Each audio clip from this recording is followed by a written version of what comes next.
Good day, everybody. It's TJ Jones, Conrad, and Jelani, and this is Inside Men. Today, we got a special episode for you. We talking about Black Lives Matter, Part 2, after the verdict. Now, today is a special guest. Today is a special episode because we have a special guest here, a police officer who's going to give his perspective about everything that's going on in regards to the verdict, in regards to the other shooting that happened in Columbus, Ohio, where a 16-year-old was killed by a police officer when she had a knife. And we're going to talk about a mass shooting that happened in Long Island. And we're going to talk about everything that's going on from a cop's perspective, from a civilian perspective, and we're going to talk about it. Now, welcome on to the show, Inside Men. How you feeling? Irv. How you My name is Irv. What's up, man? How you feeling? I'm good. How's everything going? Everything's good. Can't complain. Now, Derek Chauvin was found guilty on all 3 charges. What are you guys' thoughts about that? My thoughts on it, I was actually surprised that he was convicted on all 3. Mm-hmm. I actually thought that he would have been found not guilty on one of the murder charges, especially due to the fact that murder, implies intent, and I don't think he intended on killing them. But I have a different view on that. You do? Yeah. You think he intended on killing him? Murder doesn't mean murder. It's intentional. Murder is intentional. But I think his intent came when he chose not to get off of him.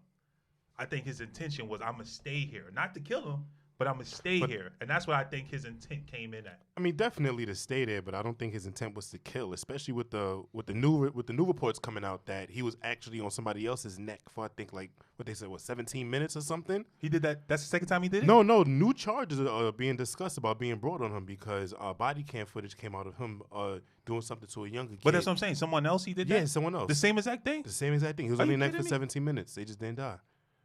Wow. I didn't know that. So, you heard that?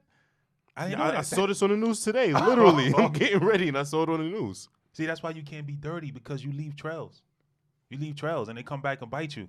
So I don't think he intentionally killed him. I just think that just happened. Well, that's my perspective on why I think that he got the guilty of murder, because it's not the intentional killing, but the intent not to get off of him. The face that he made staring at the camera, like, yeah, I'm going to do this. And so what? You can't tell me to get off. And if you tell me to get off, I'm going to stay here because I am the law.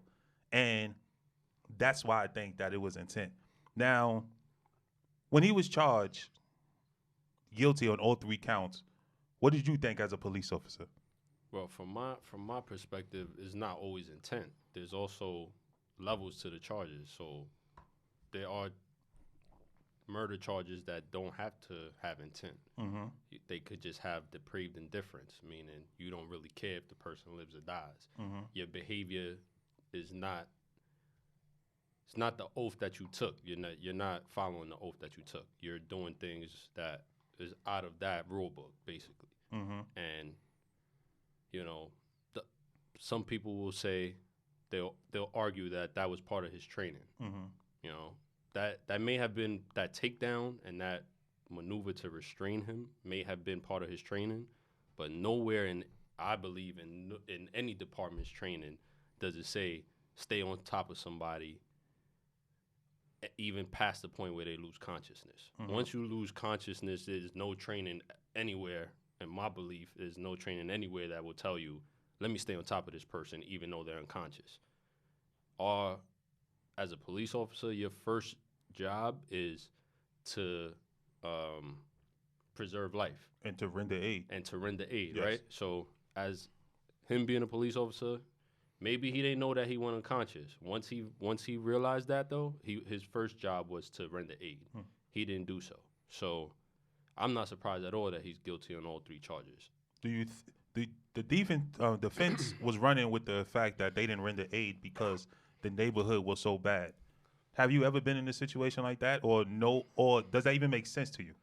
I mean, there are times when you're in a hostile environment, and when you're in a hostile environment, you can't render aid immediately, but that video shows different. That video shows them on scene for multiple minutes, shows EMS arrive, a few minutes later, and it didn't seem like they were in any danger. So that defense is lacking, if you ask me. Now, we all saw on a trial chiefs, training officers, partners, peers, everybody go up there and say that what he did was wrong. So there is no blue shield. Apparently, there is no blue shield because at the end of the day, they're going to do what's best for them. Now, with that being said, were officers upset about the verdict, or was officers pleased about the verdict? Did you get mixed signals, mixed reactions? I think there's a lot of, in my opinion, no good officer disagree with that verdict. That's just my opinion. That act was so egregious that I can't see anybody with any type of good moralities thinking that was wrong. Mm-hmm. However, some people disagreed with it because they felt like the public, the pressure from the public and the pressure from possible riots or whatever coming from that verdict caused or influenced the jury to make that decision. Is that the case? That's not for me to say. That's a lot of pressure if you're that jury member. And the fact that, unfortunately, people in Congress making public statements about, people not rioting, but being more, more forceful in their protesting, etc. The jury was allowed to go home. In some cases, the jury's not allowed to get any other outside influence, watching TV, hearing the radio, etc. In this case, they were.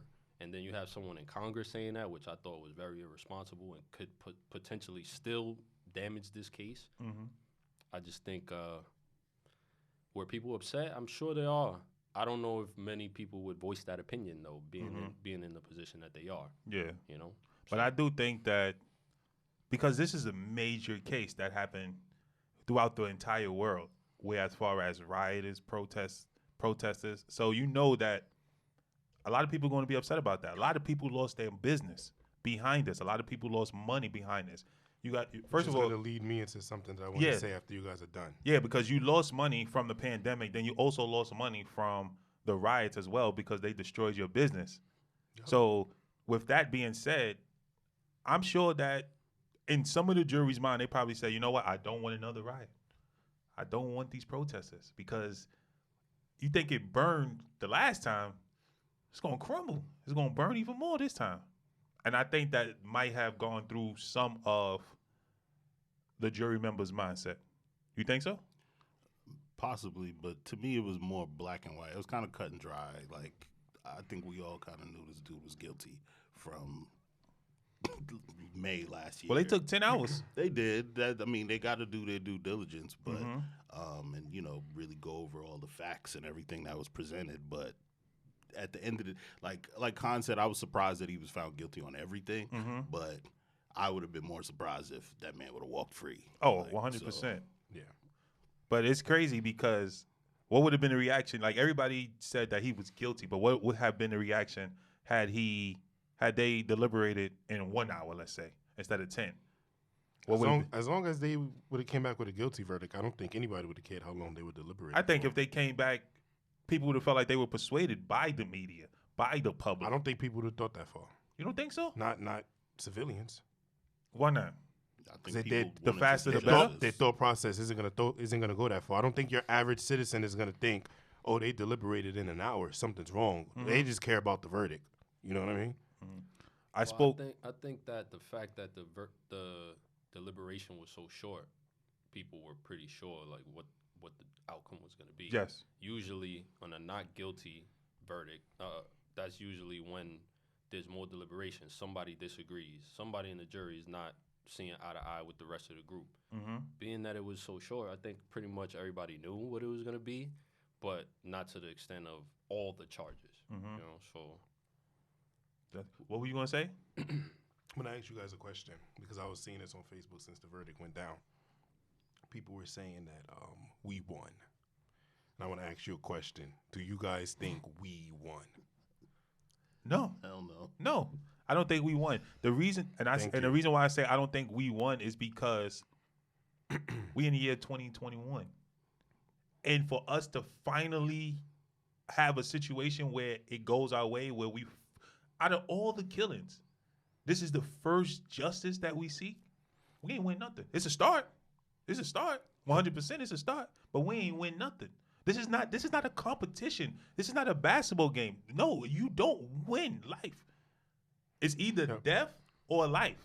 And we want to live. It just bothered me because people were sitting back saying, yeah, he's guilty. We won. And I'm just sitting back and I'm just like, but look at what it cost us. Like, we burnt this fucking country down, bro. Mm-hmm.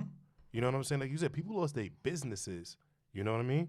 People went to jail. People got killed. You know what I'm saying? Mm-hmm. Like, people's lives changed because of this, man. You know what I'm saying? Laws changed because of this. So it's just like, how do we win when we had to go the extent that we did just so that the system can work in the manner in which it was designed to work? Mm-hmm. It just, I don't see a win in that. And No, there is no win. yo, and that was bothering me, and I was just like, yo, I wanted to comment on certain people's things, but I was like, you want to know what? I'm not gonna be that guy. But I say, like I said before, I don't think it's a racist issue. I think it's an evil person issue because once he was found guilty, you see whites, you see Asians, Italians, blacks, everybody there joining in happiness because of the verdict. Not everybody, because you got people on the other side of that still. Yeah, but that's what I'm saying.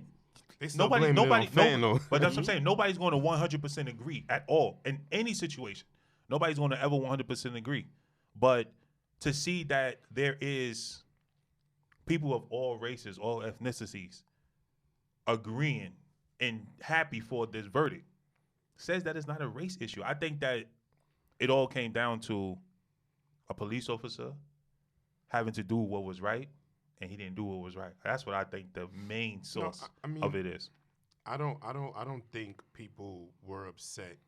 I don't think people initially made it out to be a race thing. Mm-hmm. I think people just saw what was happening. You're just tired of the same old thing. Mm-hmm. You know what I'm saying? I didn't see it as a racist thing. I just saw it as another white cop did this to another black person. Mm-hmm. You know what I'm saying?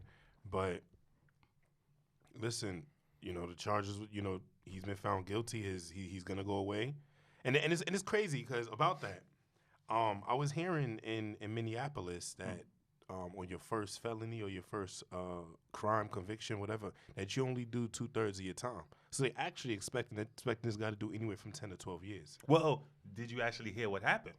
So they actually said that he's found guilty of all charges and that he's going to be sentenced in 8 weeks. Mm-hmm. But the little girl is the difference maker because she's 9 years old. So the fact that he committed a crime in front of a little girl raises the stakes. So it's really about that little girl because he could get. And shout out to her recording that. He could get. No, it wasn't. No, it was a teenager who recorded. Yeah. But I'm talking about that 9-year-old girl who was with her, the little cousin. He could get. Let's say he could get 10 or 15, but because that little girl was there, he could get 20, 25. They can do that? Yes, that's what they're pushing for because he happened in front of a minor. So that's what they're pushing for. And I'm sure that they're going to go strong with that because the little girl went on stand and said, I'm affected by this. I'm affected by it. So if she's affected by it, when she grows up, she's a young girl. When she becomes a preteen, adolescent, a teenager, adult, she's always going to remember that. And that's a traumatic situation. So she's going to be affected by that. And that's the game changer. That's a game changer. I didn't even know that part. Yeah, Yeah, I was watching the verdict. I was watching the case. That's a game changer. That's a big game changer. And he's going to do a little. He might do a little more time. No, we didn't win. Like, a man died. So for the dude to die, and then we're celebrating, like, oh, finally they're holding somebody accountable. This is not a win. Somebody had to die. The point is to get us get to the point where we're not getting shot by cops anymore or killed by cops. Not winning when it does happen. We want it to not happen. So I don't see no win. We just need more progress. There's more work to be done. But celebrating, I can understand like being happy because we've definitely seen situations where this happens and they just get away with it. So I can understand being happy, but it's not a win to celebrate. I don't see it as a win, and I don't know who would classify this as a win. I think that it's a step in the right direction. I would agree with that. But then look at what happens the same day of the verdict. Exactly. Within an hour. That was terrible. And that's the perfect way to segue. We see justice on our end, and then God damn, another situation.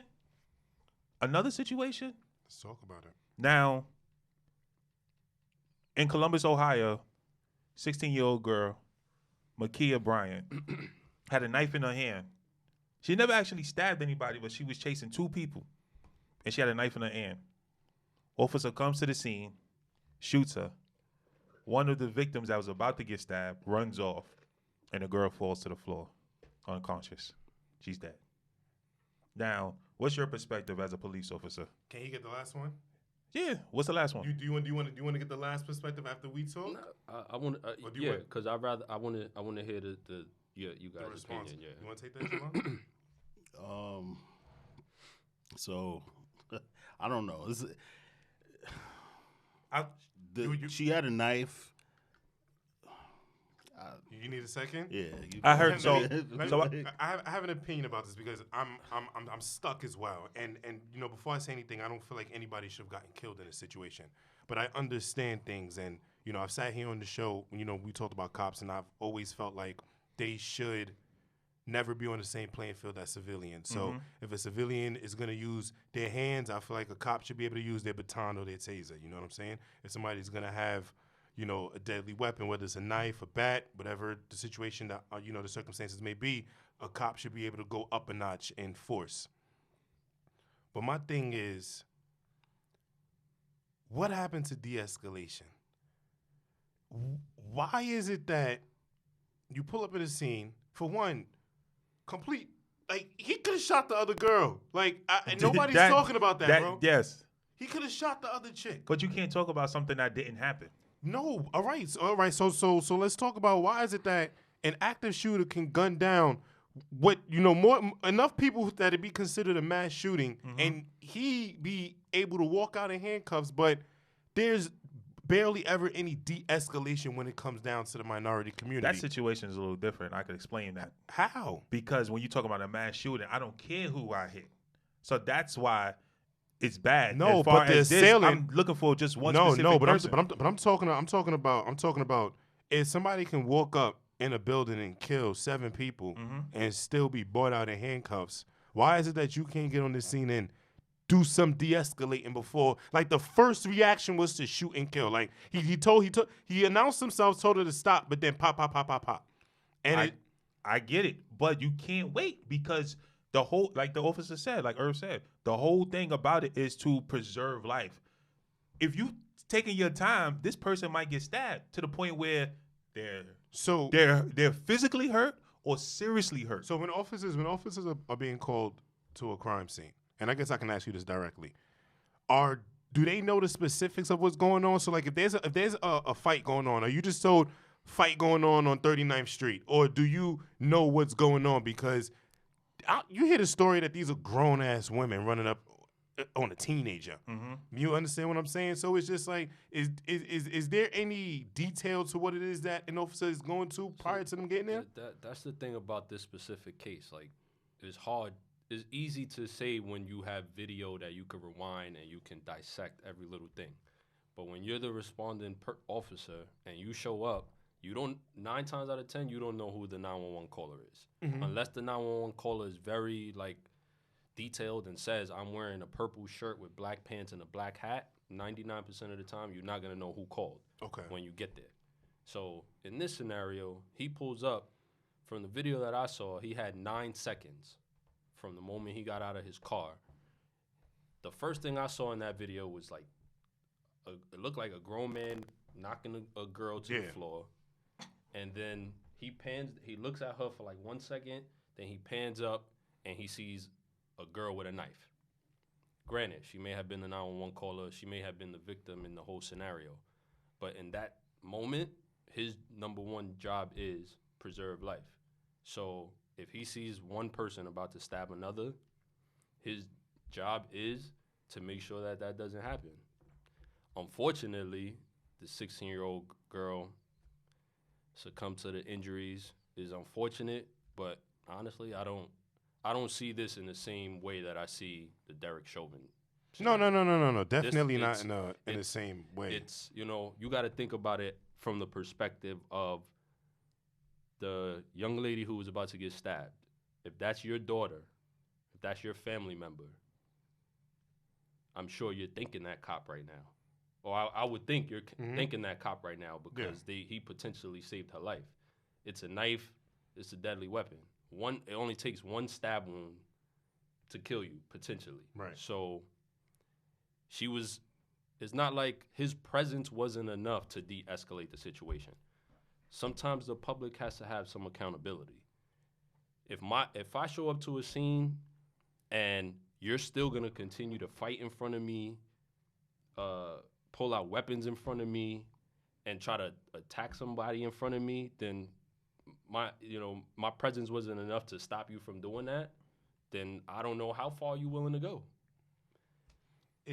And I understand all of that, but how I see it is just the way an officer may perceive dealing with, a minority from dealing with, a white person. It's just like if an officer is responding to a crime and they know that they're dealing with, Hispanic or black people, they approach us with a level of aggression that a white person wouldn't get.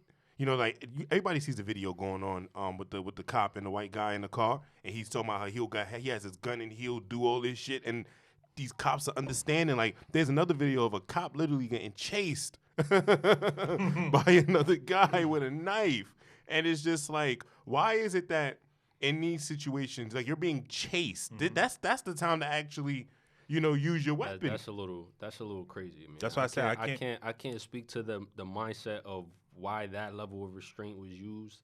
I'm a minority. I don't know. I can't speak to how a different race deals with a different race. Right. The way I see it, I'm gonna treat everybody the same. I'm gonna treat you with the level of respect that you show me when I get there. At the end of the day, Makes sense. That's the thing about. It's a very difficult line to toe because the public doesn't really know how much, or maybe I'm wrong. Maybe the public does know and they just don't care. But from my opinion, I don't think the public knows the level of disrespect that officers deal with on a daily basis. I can imagine. It's not as simple as I'm gonna go there, I'm the authoritative figure, so they're gonna listen to me. Most of the time, it doesn't work that way. And as far as like the levels of restraint, I can't speak to that. I saw the video that you mentioned. I thought that shit was crazy. Right. I thought that shit was crazy. Like, there are moments when you're gonna fear for your life. I hear a lot of people say, like, they remove the humanity from the uniform. That's in my opinion. They say, if you scared, this ain't the job for you. Bro, we humans, just like anybody else. You get into a situation where your life is in danger, you're gonna be scared. That's the reality. Now, those videos, I don't understand how they weren't scared, and that's me keeping it a buck. Like, if I'm stopping a car and the person I could see a firearm, they're telling me I'm gonna kill you, and they just speed off. I don't know what they're gonna do with the car. I don't understand how they had that level of restraint in that scenario. Would they have had that level of restraint with someone else? I don't know. You know what I'm saying? And that's why I say before, it's you can't teach art. It's an officer's feeling, whether they are scared or whether they're not scared or whether they're brave at that moment. The reason why, and I understand that why people say if you're scared, you shouldn't take the job. It's just like, everybody knows what the job entails, and if you can't do the job to its entire... Hold on. Have you ever walked into a place and you got bad service from somebody? Yeah. And you walked away and you might have told your wife, your girlfriend, or your friend, if you don't like your job, you should quit. You shouldn't be here if you don't like your job. It's all the same. It's all the same thing. It's different. It's different. And I'm gonna tell you how it's different. So let me ask you a question. One more thing. One question. Yeah. The reason why I say it's not, you sign up for the Army. You know what the Army entails. You have your group of people. Everybody got a job. If you bail out on somebody in your squad and y'all all got specific duties and you turn around and you say, I was scared, what are they going to say? Well, you already know nobody's going to say they scared. But their if action's going to say that they scared. Right, but what I could say to that is when you meet a police officer knows what they're about to do. They know that at any day they can get into a gun battle. I know I'm taking this job knowing I'm taking an oath to protect the city that I work for. That doesn't mean there's you're a going to chance. be any less scared when that situation No, but happens. that's my point. An officer knows that there is a chance that I can get into a gun battle. But guess what? When that gun is actually to my face, to my head, to my chest, to any part of me, when you pointing that gun at me, feelings are different. Bro, but at the end of the day, and while I understand that, that's something that you got to understand with yourself. And I can't take that. And the reason why I can't accept that is Who's because not gonna feel different? I can't accept that because if I was a fireman and I signed up for that job and I couldn't run into I couldn't run into a building and I got scared because I saw the actual flames, I'm not accepting that, bro. I can't. But Hold on, I got a question. So we all from I don't know where y'all from, but we all from my understanding, everybody here is from the hood, right? Yeah. Everybody here is from the hood. Right? All right. So let me ask you a question. When you go to, let's say, the South Bronx, right? Mm-hmm. You kicking it in the South Bronx. You at an event. You leave the event. You walk out. You see random groups of people standing around on corners, and you got to walk past this group. How you, being from the hood, understand what are the possibilities of outcomes that could happen here, right? Mm-hmm. Now, if you walking around in Soho at 3:00 in the morning, and you see groups of people, are you feeling the same way? Like when you walking through these streets? No, you're not. But because you prepare for certain things because of your previous knowledge, Encounters, right? yeah. Your previous encounters. And your surroundings. That's Okay. 100%. So but now, as an officer, every officer doesn't have the same background. Every officer doesn't have the same history of encounters in their past. So for some officers, this may be their first job ever. So all they know is their little bubble where they grew up, and now they come to a place that is violent, is whatever, is dangerous, right? Put it that way, it's dangerous. You can't expect every officer to respond the same way.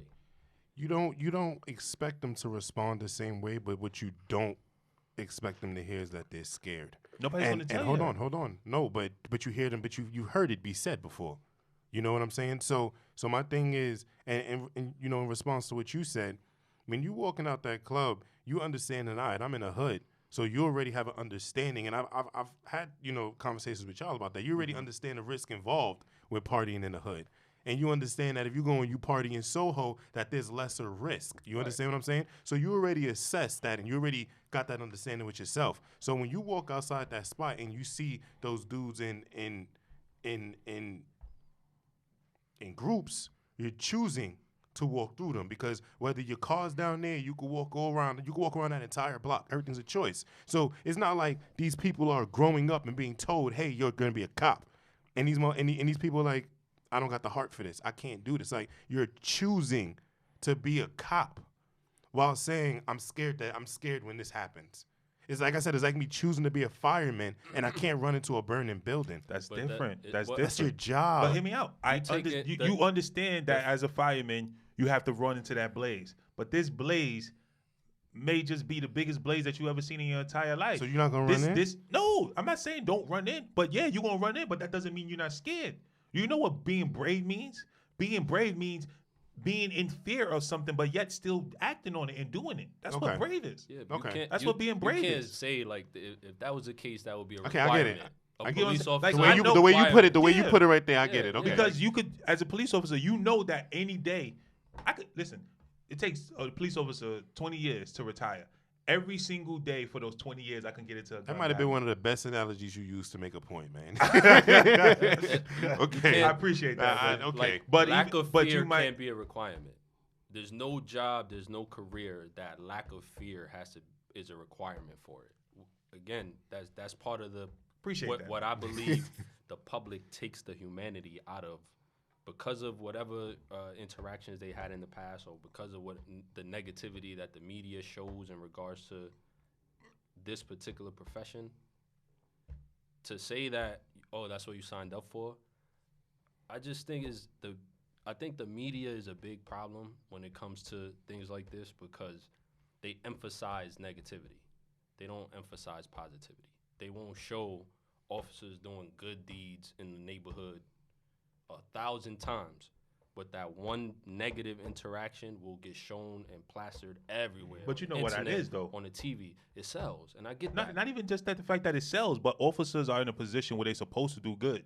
So if you see an officer doing good, that's true. Officers it's are nothing. supposed to do Like good. we talked about it before. That's But when you hold on, when you do something bad, it's bad. Remember when we talked about it before when you said you don't give your daughter rewards for getting A's. It's the same exact thing. I'm not going to reward you for something you're supposed to do. But officers are supposed to do good, but some officers go above and beyond.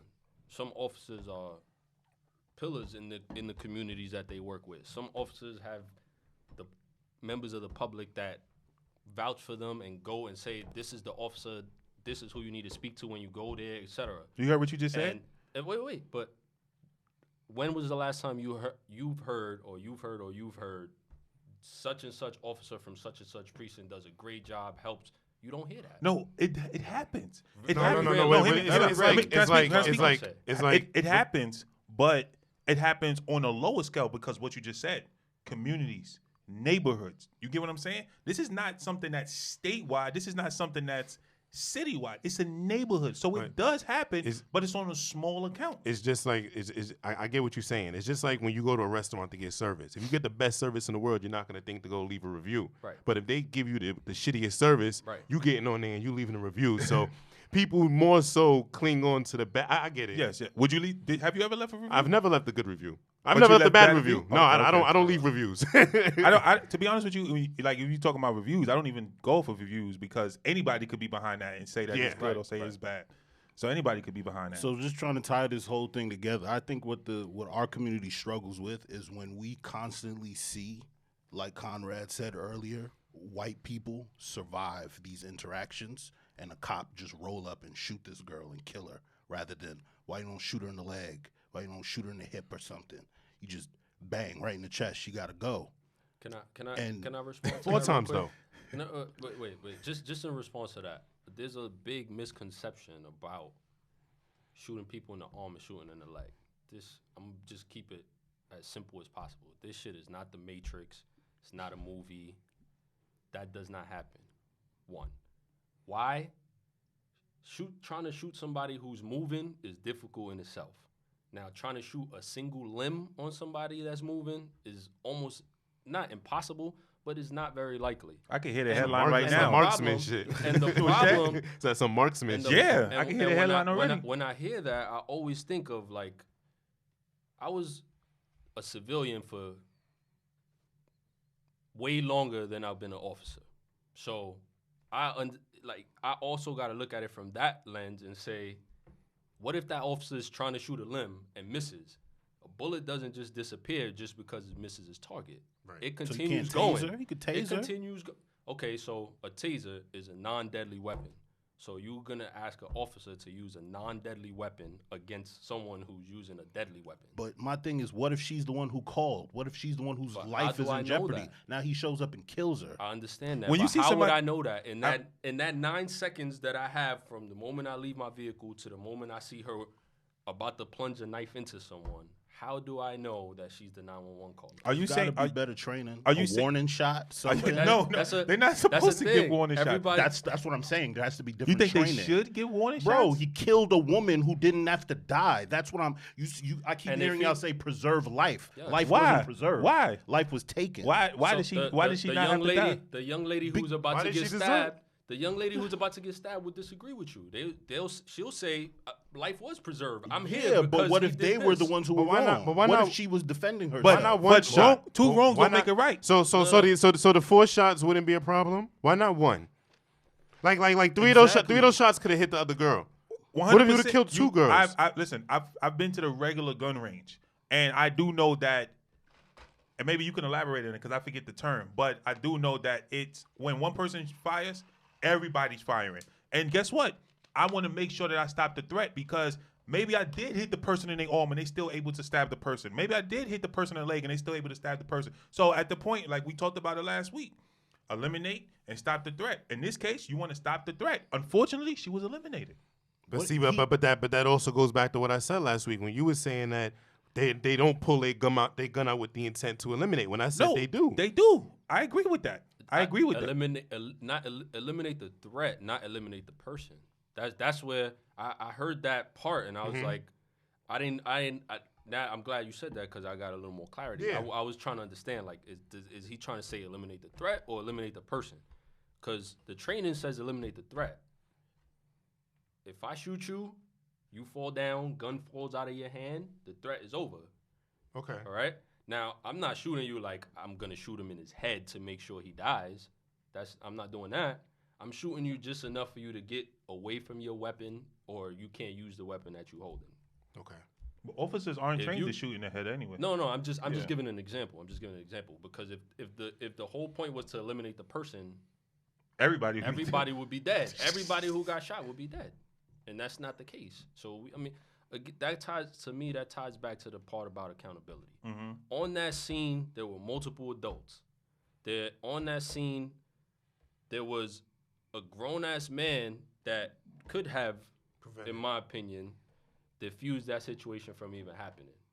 If I'm on that scene, I'm trying to break up that fight between those two girls. Before cops get there. Before the police even While arrive. the person has a knife in their hand? Well, they're known to each other, right? I don't know. It looked like the young man was like defending her. Yeah, from what I understood, from what I could see, After it she looked was like shot? No. But while they were fighting, that young man looked like he was defending her, the woman that was holding the knife. Okay. So if I'm there, if I'm on the scene and I see two girls fighting that I know that are known to me, I'm gonna try to break that up before the police even get there. Why? One, I don't want to see nobody get hurt. Two, I don't want to see nobody get arrested.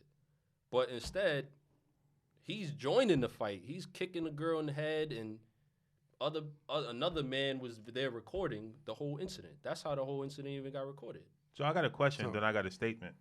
So my question is, did she have a mental illness? Because I heard that she might have had a mental illness. I don't know. Did you I hear read that? something that said that she was possibly autistic. Yeah, I don't know if that's accurate or not. Okay. So my statement is, I heard a lot of people disagree with the shooting because of her age. She was young. I mean, the officer don't know that. Nobody knows that. But what I say to that is, if you gonna not shoot her because of her age, that's the same thing as saying I'm not gonna shoot this person because they're white. I'm not gonna shoot this person because they're black. It all ties in together. If you see a target, you gotta stop the target. You gotta stop the threat. The young person could kill you too. So, and that young person was clearly about to do damage to somebody. Even though it wasn't the officer, he was going to do damage to somebody. Mm-hmm. So you feel the people around her failed her by letting the fight go on in the manner in which it went on. Absolutely. See, back when I think we pretty much all in the same age group. When we was growing up, we had OGs in the sense of we not going to let them get too out of hand, right? We had an old head on the block that would say, you know what? They got a disagreement. Let them scrap it out, right? But when one person on the floor, it's over. But when somebody is clearly to get the upper hand, that's it, right? They diffuse it. Or if somebody goes too far and takes out a weapon, it gets diffused. Now the era that we in, everything is, I want to record this. I want this shit to go viral. I want people to like, that shit is corny. Like, this young girl could have been saved if the people in her immediate circle or the people in the immediate scene that we all saw in that video would have took some kind of action before the officer even arrived. Now, as far as when the officer arrived, I think it's unrealistic to expect that officer has all this information. We watching it now where we could rewind and we could dissect. He doesn't have that time. He doesn't have he doesn't have all that information before he gets there. So it's tough. Like, if you're that family member of that young girl who's about to get stabbed and that officer arrives and he's trying to de-escalate, there's certain times where you could de-escalate. When somebody's about to get stabbed, is not the time to is not the right time to de-escalate. That's the time where you have to take action. Okay. If you freeze to try to de-escalate, that's potentially putting that person's life in danger. If he would have said, "Hey, stop," whatever.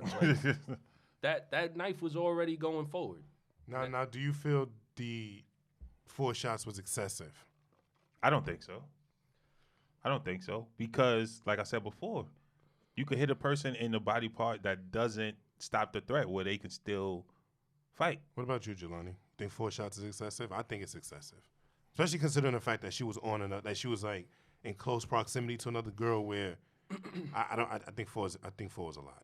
But what I do know is that officers are trained to hit their target. Not saying everybody has the best shot, but if you fail the test, and you can correct me if I'm wrong, if you fail the test, they take your gun away from you. So the fact that the officer is on the street and has his gun, he's a pretty decent shot. But when you're in a heightened state like that, most officers don't even know how many rounds they let off.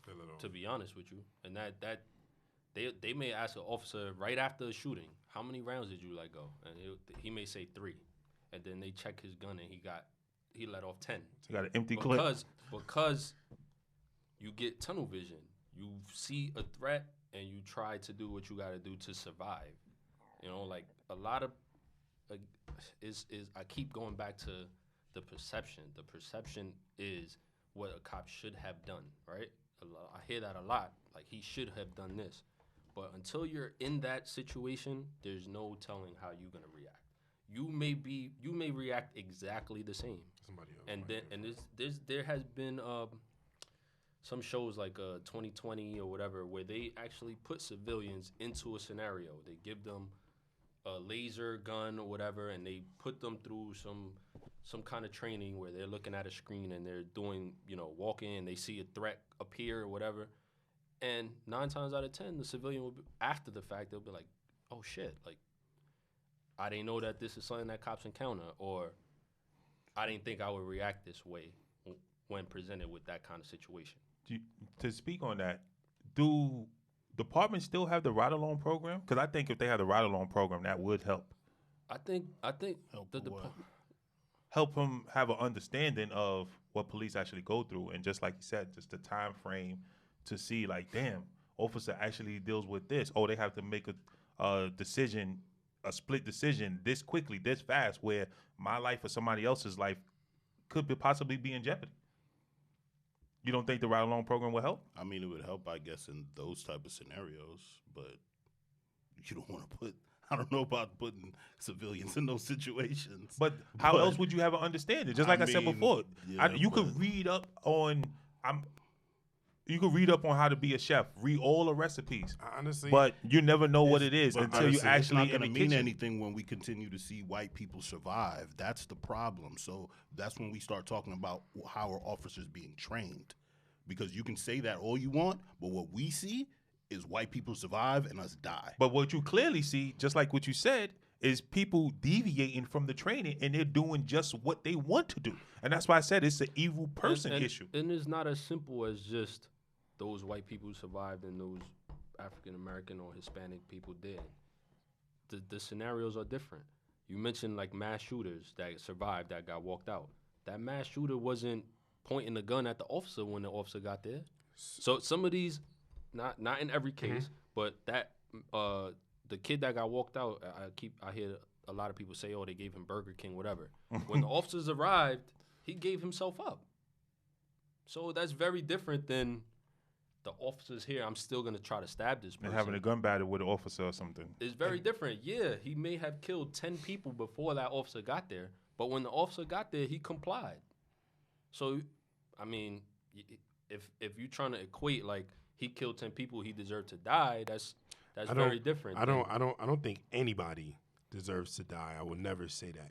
But, I just noticed the difference, You say, and we all know, we established that everybody's different, so it's not, when one situation you see an officer do something bad, you got another officer that's doing something good. But it's just, when you look at that situation with the kid, I believe it was in Cali, I believe he was Hispanic Mexican, and he dropped the gun, he put his hand up, still took one in the chest. You talking about what we talked about last week, Adam Toledo? Yeah. That was in Chicago, yeah. Yes. What are your thoughts on that? Because that was a split-second decision. That's also a tough one, in my opinion, because you see someone running, you know they have a firearm, you see the firearm in his hand, granted, he turned around, right? Well, when he turned around, that is, first of all, it's dark. It's like 3 o'clock in the morning. You're running. You're in a heightened sense of you of awareness, right? And not awareness. I'm sorry. You're in a high sense of alert, right? You're chasing somebody. They stop. You don't know if they still have the gun in their hand. I don't know who it was that mentioned last week. Oh, but he turned around. The officer should have waited to see if he had the gun in his hand. That's the wildest shit I've heard, to be honest with you. Because if I wait to see if the gun is in your hand, already blew my fucking head off. Well, that's what I said. So if you turn around, if I allow you to turn around and wait and oh shit, does he have the gun in his hand? Oh, okay, he does. At that point, it's too late for me. Because if that person wants to shoot me, he already did. And it's over.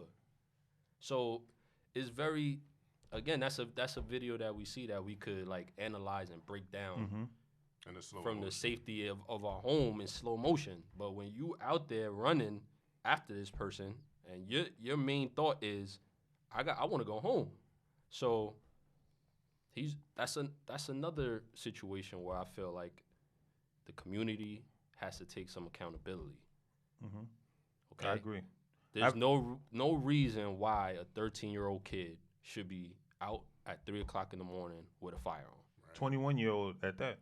With whoever he was. No, he was with the 21-year-old. He was. That's besides the fact. To me, he's 13 years old. Where the fuck are your parents? Like, why are you in the street running around with a gun? Whether you alone or with 20 other people, where's the structure that should be there? Because I don't think anybody here was 13 running around with a gun. No. So that shit is crazy to me. And then, again, the media just says, at first they said he was unarmed. So that just goes to show you how the media wants to controls be first. Everything. They want to be the first. They want to break the news. They want to say they are the news. They want to be the first one to say, "Oh shit, look, another officer." Nah, you take your time. Look, watch the video, see what happened, and then you could make these comments. You know what I'm saying? Like that's to me. That's a situation that is very unfortunate that this 13-year-old kid lost his life. However, he put himself in the position where the officer felt like his life was in danger. He's armed. I know this going in that he's armed. I'm chasing him. I see a firearm in his hand. Yeah, he told him to turn around. In that swift moment that he turned around and put his hands up, that's a very small amount of time to make a decision. And so unfortunately, it ended the way that sounds like the kid's going to die no matter what in that situation. No. Because what can he do? Because if the cop knows he's got a gun and he's telling him what to do and he does it and he kills him anyway, the kid is fucked. I think in that point, if he sees the guy throw it away, then he knows he doesn't have it. Or if the guy just drops it and puts his hand up like this. He turned around. He turned around in the motion where it looked like you can come at the officer. Forget the uniform, right? Forget the career. You in the street. You doing street shit. You're never gonna allow the ops, as the public likes to say. You never gonna allow them to get the drop on you, right? There's no difference here. The only difference is that this person wears a uniform. That's it. Unfortunately, the motion that he made, there have been instances where cops have been shot by other cops. And it's for similar reason. And I feel like that's why that training is put into place. If you're a cop and you're in a situation where you're holding someone at gunpoint and you're off duty and a cop in uniform arrives, that person is in charge. Even though you're the same level technically, that person is in charge. When they tell you the one that's in uniform, right? That happened in Harlem a few years ago. Many years, about 10 years ago, something like that. And it's because the motion that person made, unfortunately. You know what I'm saying? Like, now, if you do what you said, which is drop the gun, and now this person is giving you orders, and he has the awareness that this person is no longer armed, then that gives a lot more time to make a good decision. I got a 2-part question before we wrap the show up. Do you think body cameras help? And what is the response when officers first got body cameras? Because a lot of killings and a lot of misconduct happened where it was only by TVs and cell phones or dash cam. But now with the body camera, it's up close and personal. I could see from your perspective, your point of view. So what is the officer's reception of body cameras, and do you think that actually helps the officers or the public? For me, I think it's a positive. I think good cops think that it's a positive, because if you're not doing nothing wrong, you don't have nothing to worry about. It's that simple. And if you have that body cam running, allegations that's made against you could be proven right or wrong immediately. So if I pull somebody over and they say, oh, this person called me an asshole, look at the camera. It's right there. It shows everything. So I think it gives both parties accountability. That's how I look at it. The public will be held accountable for what they do in that video, and the officer will be made accountable. I think everybody wins in that scenario. You got anything? I mean, I think it's kind of to be determined, but it's What's supposed to, the body cams, it's supposed to, mean accountability. I don't think it always is, but it's supposed to be. I think I was about to say, I feel like as long as it's not manipulated in any way, it's a good thing. I think that it does hold people accountable. The reason why I say that is because when there is an incident where that involves the police, where they kill somebody or just misconduct in any way, it's released to the public instantly. Not all the times. Instant. And Well, they now it doctor is. Now and it they is. doctor it too. Say who what? They'll redact shit from it too. But how many versions of it? If I'm an officer, you getting my body camera, his body camera, yours, and his. Most times, from my experience, when body cameras come out immediately, it's to prove an officer is wrong. I mean, that isn't wrong. Like with the Adam Toledo thing, that body cam came out when you saw him toss the gun before you turned around. That was released so that people, and I feel like they actually released them that fast to prevent uproars, or if that's the correct word. Well, it does help, What though. about the female officer that thought Yeah, she that had was- a taser? Yeah, but she you gotta, wasn't proven right in that scenario. she wasn't, but that you- video was put out almost immediately. it was, but you also got to look at the angle that they was taking. They was up there calling it an accident. You see the minute she shot it, she said, "Oh my God!" She said, made it. She thought she had a. They were saying that like she thought she had a taser. The dude even resigned because he was calling it an accident. Who? Her partner? No, the higher up dude that actually. Yes. You know what I'm saying? I don't know what his He position resigned? was. I thought he got fired. No, I no, think he the resigned. mayor- He resigned. The mayor No, fired he, like two people for that. the chief of Minneapolis resigned Because he And called I it an think- accident. But I think it's because there's so many different things happening in Minneapolis that No, it's falling on his they, shoulders. They said because he referred to that as an accident. He basically sat up there and said it was an accident. You know if you what I'm ask me, saying? I think it was an accident. It It's might a poor have accident, It but might it's an have. accident. It might have been, but accountability still needs to be had. Yeah, and this is what I said before. Once one officer is held accountable and faces charges and gets actually convicted, which we saw with Derek Chauvin, it's going to be a trickling effect where more officers are going to be held accountable. Now you're going to have on trial the other 3 officers who might serve some time, whether it's 2 years, 5 years, they're going to serve some time. Yeah, they will. And then you're going to have this female officer who, with the taser versus the gun, that officer, Kim Potter, she's probably going to serve some time, more than likely. She ain't So, gonna do no time. you don't think so? I believe she would. Yeah, I think she I believe she would. More officers are going to be held accountable because we didn't win, but it's a start. We didn't win, but it's a start. Why do you think she's not going to do any time? Because they were throwing around that word, like you said, accident. I think they're gonna be able to spin that on a jury. But that's when I mean, the prosecutors come into Yeah, place and no, say but what they I got mean, to say. Being an accident Prosecutors doesn't. don't like prosecuting cops. Being Look what a, just happened. Look what just happened. They had to do that. They Being- don't like it. Remember what happened in the beginning? Do you remember what happened, happened in the beginning of the Derek Chauvin What case? happened? What the DA said, and What'd he they say? tried to spin it. a suspect died in police custody. It was a medical event, and then they had the medical examiner say that it was something different. It was literally So only to the they- video came out. Yeah, like come The whole on. narrative We They, talking about the defense said that or the prosecutor? the district attorney. This was from the district attorney. That's That- why that was that's why before it it went up even to the was a state. case. Yeah, that's Yeah. why it went up to the state level and they took over because it was like, oh, they're gonna fuck this up. I'm in agreement with you. I do think it was an accident, but I don't think that because it's an accident, you don't get Yeah, no, consequences. I don't think for it. she. I don't think she Yeah. purposely tried to No, no, kill no. him. I Just- think it was. I think she's gonna I do hope she time. did. That was a because- natural reaction. My belief that was a natural, like, oh shit. No, That's a 100%, natural- 100%. But And you hear her saying taser, taser, taser. That's what you're trained when you use a taser. You're saying that so that your partner or whoever is getting out of the way, so they're not in a line of fire from the taser. So It's a it was bad a mistake. mistake. It was a bad mistake. I definitely. But like again, that's Monday Night Quarterback to say that's a bad mistake. You know what I'm saying? So I think that she will see some kind of consequence from it. I don't know if the public will be happy with that with the consequence, but I think she will see. We some talked kind about of- this last week. yeah, Is there a possibility they could take away her pension, although she resigned? I mean, she probably could get sued civilly by the family, but you know, I don't know. I don't know if the state will legally take her pension, but whatever's in there might get taken by the family in a civil suit. You know, like Before we wrap this up, I got one question to ask all you guys. You know, being minorities and you in your profession.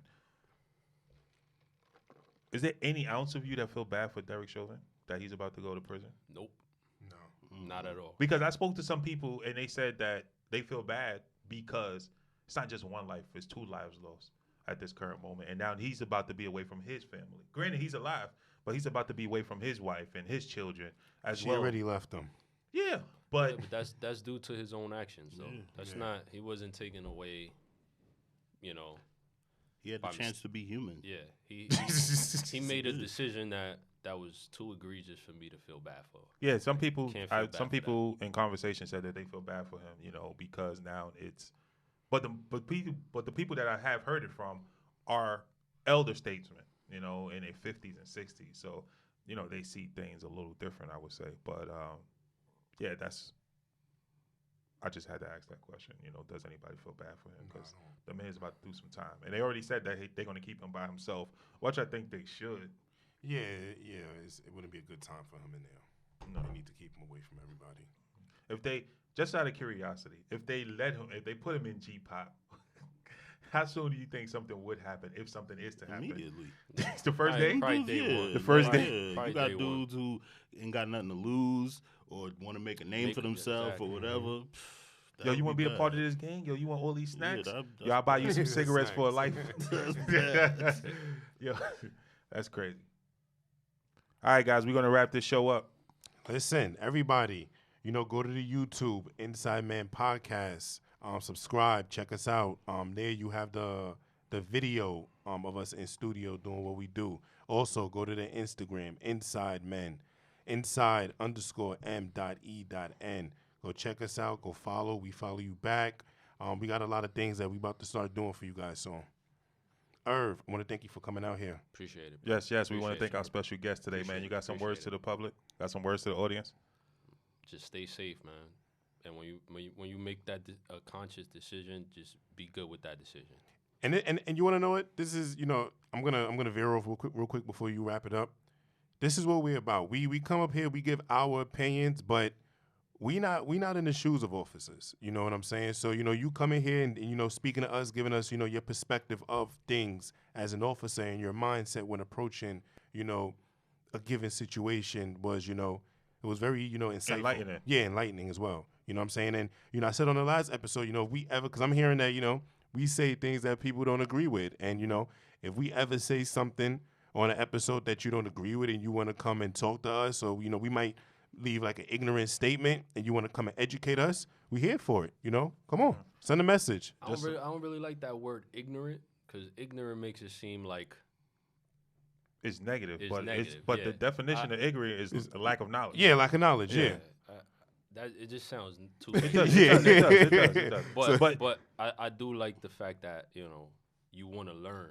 Absolutely. You don't just have the line in the sand where, like, if you don't fucking agree with me, then we just ain't gonna have the conversation. Yeah. The conversation has to be had. Absolutely. Correct, 100%. saying? Like- I said it before. You know, we have to get comfortable with having an uncomfortable conversation. You know, and it needs to be had. And on this show, Inside Men, it was had today. You know, we definitely thank you for coming. You know, we definitely will have you on the show again, whether it's police matter or any other matter. We definitely would like to have a more exciting. a better subject. Oh, Yeah. absolutely, absolutely. We'll definitely have you for a better subject. Hold on, Jelani, you got anything you want to say before we wrap? No, man, I'm good. All right, guys, we're going to wrap this show up. Well, I'm going to leave you guys with the same message that I left you guys with last week. Black lives does not mean all lives don't matter. Black Lives Matter doesn't mean that all lives don't matter. It means that black and brown people don't want to just exist, but we want to live. It doesn't mean that we don't want to just exist. We want to live. Sweet life. We out.